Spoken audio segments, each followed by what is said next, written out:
আজকে রান্না করব মাটন। তো গরম তেলটা দিয়েছি, তেলের মধ্যে গরম হওয়া আসা করে একটু গোটা জিরে দিয়েছি, একটু শুকনো লঙ্কা ও তেজপাতা দিয়েছি। তো এটা একটু হালকা ভাজা হয়ে গেলে, ফোড়নটা হয়ে গেলে এখানে দেওয়া আছে কাঁচা লঙ্কা, টমেটো ও গোটা পেঁয়াজ আর কিছুটা আদা আর রসুনের পরিমাণটা অল্প আছে। তো আমার তেলটা হয়ে গেছে, এবার আমি এটা দিয়ে দেবো।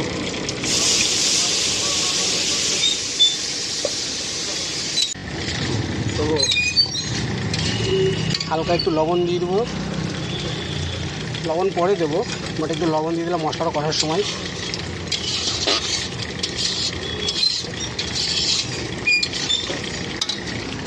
মাটন পিস একটা 70 থেকে 75 গ্রাম হবে। দেখুন পিস, দেখুন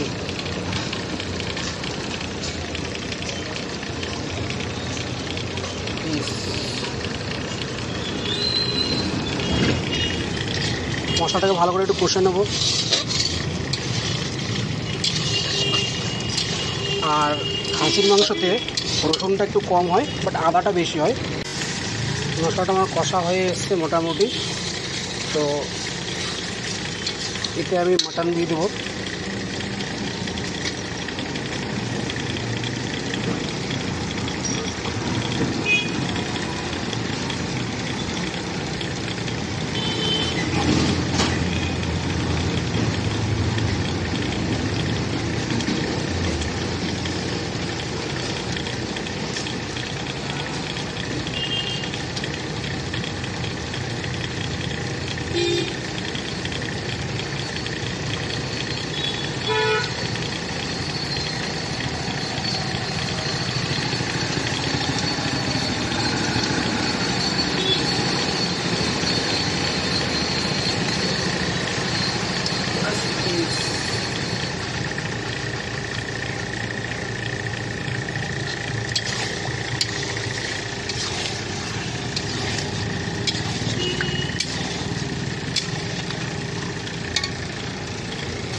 এবার একটা লঙ্কার গুঁড়ো দিয়ে দেবো।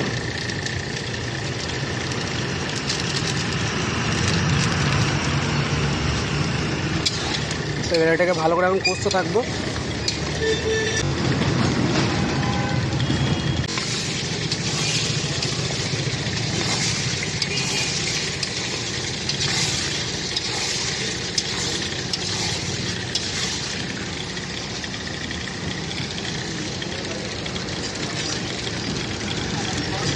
একটা হলুদ দিয়ে দেবো,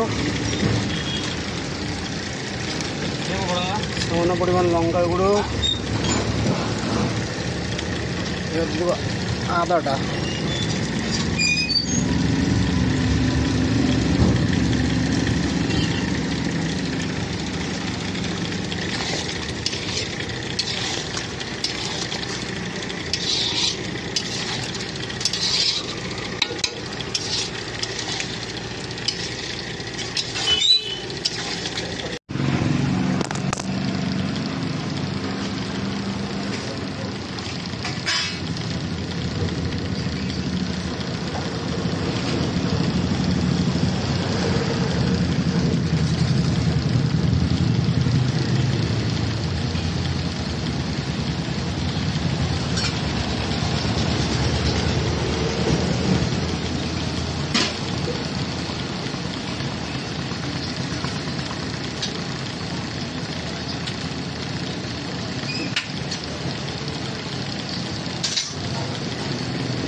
এতে দেবো হচ্ছে জয়িত্রী ও জায়ফল, ওটাকে পেস্ট করে নিয়েছিলাম।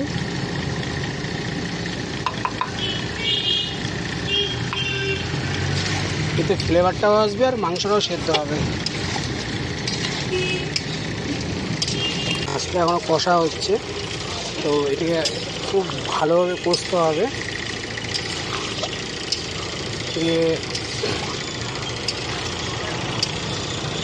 প্রেসারে 2টো সিটি মারবো, তাহলে আমার এটা কমপ্লিট হবে। এখন আপাতত এটা কষবো, ভালো করে কষে নামিয়ে রাখবো।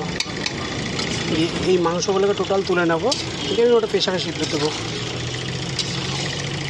মাটনটা যত কষছি এর কালারটা একটু কালচে হবে, মানে এর যত মানে কষে যাবেন তত টেস্ট বেরোবে, আর এ আস্তে আস্তে সিদ্ধ হবে।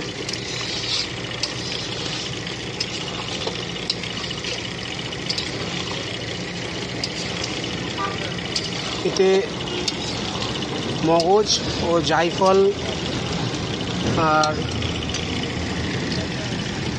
মশলা দেওয়া আছে, জয়িত্রী জায়ফল ডাস্ট করে মানে গুঁড়ো করে, তারপর দেওয়া আছে হালকা জিরে, লঙ্কার গুঁড়ো, কাঁচা লঙ্কা পেস্ট করা, আদা বেশি করে দেওয়া আছে, আর রসুনটা একটু কম দেওয়া আছে, পেঁয়াজটা পেস্ট করে দিয়েছি, আর গোটা জিরে ও তেজপাতা শুকনো লঙ্কা দিয়ে ফোড়ন দিয়েছি।